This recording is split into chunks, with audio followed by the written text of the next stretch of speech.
اسلام آباد high court کے 6 ججز کے خط کا معاملہ ملک کی سب سے بڑی خبر بنا ہوا ہے۔ 4 روز پہلے لکھے گئے خط میں معزز جج صاحبان نے سپریم جوڈیشل کاؤنسل کے آگے عدالتی معاملات میں خفیہ اداروں کی مبینہ مداخلت کا معاملہ اٹھایا۔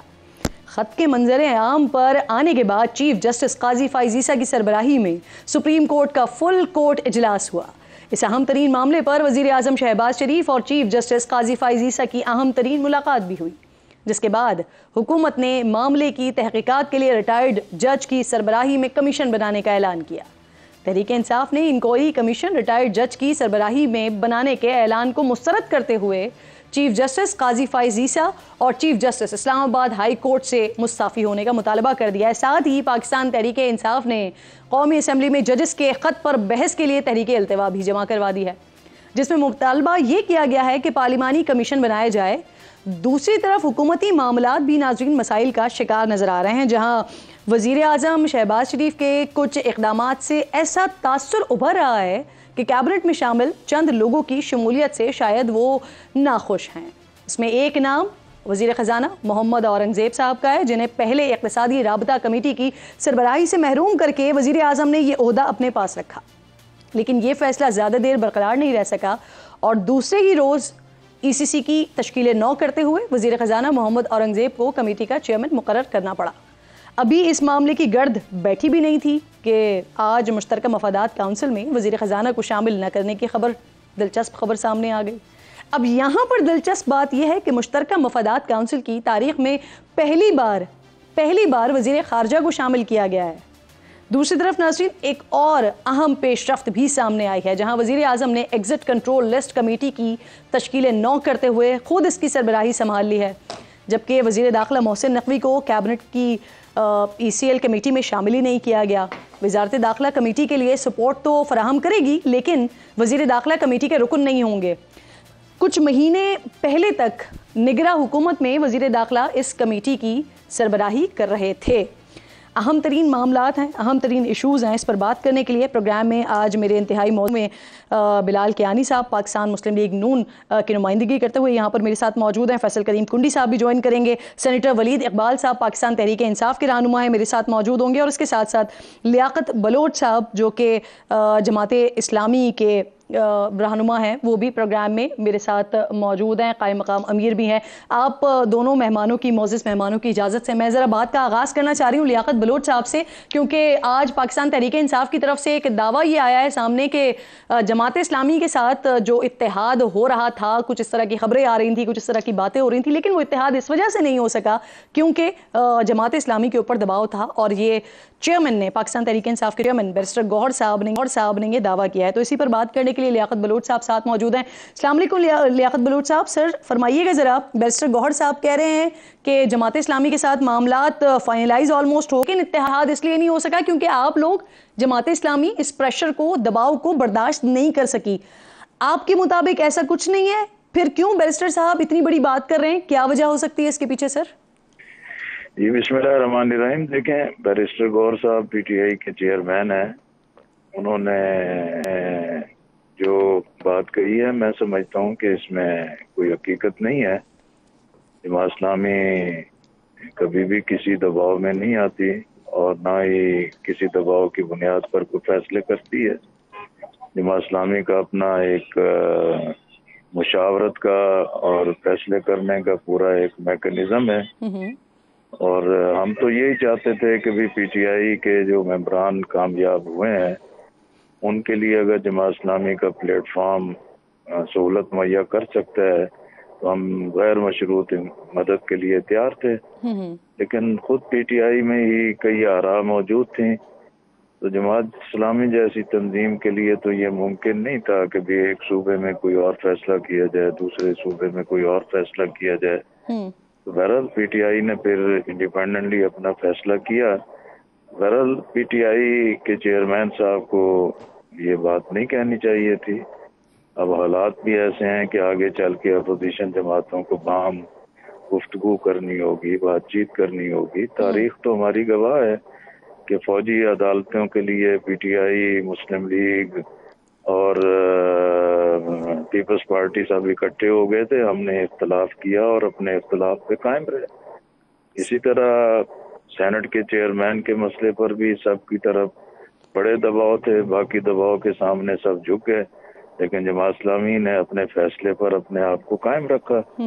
اسی طرح عدم اعتماد کی تحریک تھی، پی ڈی ایم کی جو تشکیل ہوئی، ہمارے اوپر بھی دباؤ تھا کہ ہم عدم اعتماد میں حصہ لیں، ہم نگران جو اتحادی حکومت بنے اس میں بھی حصہ لیں، لیکن اس کے باوجود جماعت نے اپنی پالیسی اور فیصلے کے مطابق ہم قائم رہے۔ اس لیے میں سمجھتا ہوں کہ یہ جو دباؤ کے سامنے گر جانا یا جھک جانا، یہ باقی کوئی پارٹیوں کا کلچر ہوگا، جماعت اسلامی کے اندر کوئی ایسا کلچر یا فیصلے کی کوئی ایسی بنیاد نہیں ہے۔ سر، یہ آئی اسٹل ریممبر، یہ غیر مشروط حمایت کی بات تو آپ لوگوں کی طرف سے کی جا رہی تھی۔ بیرسٹر گوہر صاحب سر یہ دعویٰ کر رہے ہیں کہ میاں اسلم کے گھر پر آپ لوگوں کی ملاقات طے تھی، وہاں پہنچنا تھا، لیکن پھر آپ پہنچے ہی نہیں۔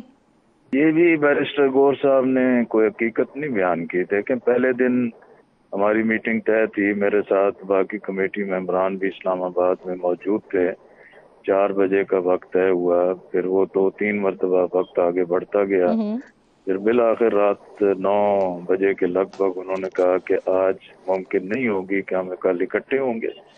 پھر ہم نے ان سے کہا تھا کہ بھی آپ کی جو بھی وقت آپ طے کریں تو اس کے مطابق تشریف لے آئیں۔ تو وہ اگلے دن 10 بجے تشریف لے آئے کہ جہاں پہلے دن آنا تھا، لیکن ہمیں وہ ٹائم کنفرم نہیں تھا، اس وجہ سے ایک غلط فہمی ہوئی یا مس کمیونیکیشن ہوئی۔ تو اس پر بیرسٹر گوہر صاحب سے میری فون پہ بھی بات ہو گئی تھی، اور خود انہوں نے کہا کہ بھی اب میرے پاس وقت نہیں ہے، میں نے عمران خان صاحب سے ملاقات کے لیے جانا ہے اور وہاں سے واپسی پر پھر ہم ملیں گے۔ لیکن پھر انہوں نے رابطہ بھی نہ کیا اور ملاقات بھی نہ ہوئی، لیکن ان کے باقی لیڈرشپ ہے، ان کے ساتھ ہماری میٹنگ پہلا رابطہ سر کب ہوا تھا آپ کا، کس کے ساتھ ہوا تھا؟ اور یہ ذرا وضاحت کر دیجیے گا کہ تحریک انصاف نے پہلا کانٹیکٹ ڈیولپ کیا تھا یا آپ لوگوں کی طرف سے کیا گیا تھا؟ نہیں، علی امین گنڈا پور صاحب نے سب سے پہلے رابطہ سراج الحق صاحب سے کیا تھا، صحیح، جس پہ جماعت میں مشاورت کے بعد ہوا کہ ٹھیک ہے ہم اس ایشو پہ بات چیت کریں گے۔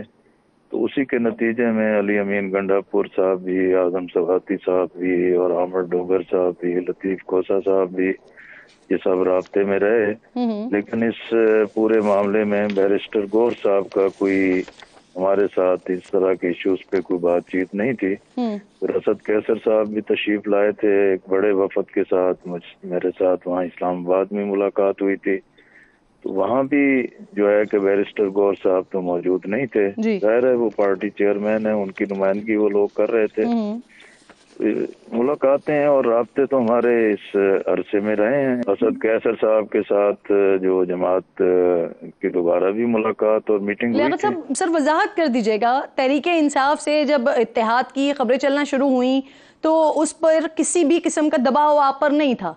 میرا خیال ہے کوئی اتحاد کا نام تو ایسے استعمال ہوتا ہے نا، یہ کوئی اتحاد نہیں تھا، یہ ایک محدود وقت کے لیے فیسیلیٹیشن تھی کہ بھی اگر پی ٹی آئی کے منتخب جو ارکان ہیں انہیں کوئی پارٹی پروٹیکشن چاہیے تو جماعت اسلامی غیر مشروط سہولت دینے کے لیے تیار تھی، نہ یہ اتحاد تھا اور نہ ہم اتحاد کے کسی ایشو پر آپس میں بیٹھے تھے۔ صحیح، یہ محض ایک محدود کام تھا، محدود وقت کے لیے تھا، لیکن پی ٹی آئی نے اپنے ترجیح اور اپنی ضرورت کے مطابق اپنا فیصلہ کر لیا، اور وہ ظاہر ہے کہ بھی اپنے ایک پارٹی ہے اور ان کا آپ کا جواب آ گیا۔ لیاقت صاحب مجھے بتائیے سر، گزشتہ ہفتے بھی P T I Jamaat Islami سراج الحق صاحب سے ملاقات ہوئی، جس کے بعد کہا گیا کہ دونوں جماعتوں میں دھاندلی کے خلاف مشترکہ جدوجہد پر اتفاق ہو گیا ہے۔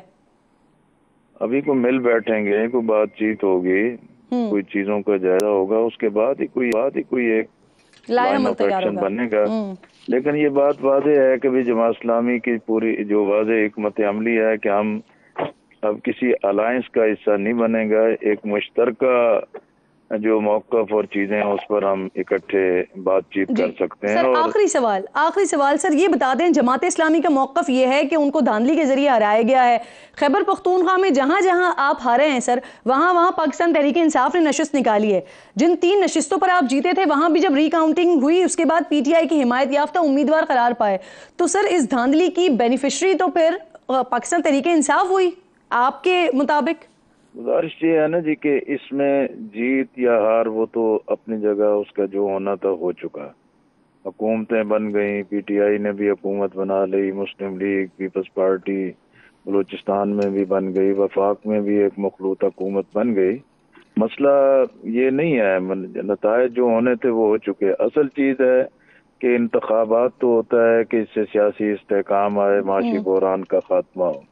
جب انتخاب مجموعی طور پر دھاندلی زدہ ہے, جس کے جی نتائج جی تبدیل کیے گئے ہوں, ٹھیک. لوگوں کو اس پر اعتماد نہ ہو, تو اصل چیز ہے کہ کیا جمہوری قوتیں اسی چیز پر کمپرومائز کر کے بیٹھ جائیں یا صحیح. ان چیزوں کو بے نقاب کیا جائے, نشاندہی بالکل کی ٹھیک ہے. جائے بہت عوام شکریہ کے. لیاقت بلوچ صاحب, آپ کا آ گیا. بہت بہت شکریہ.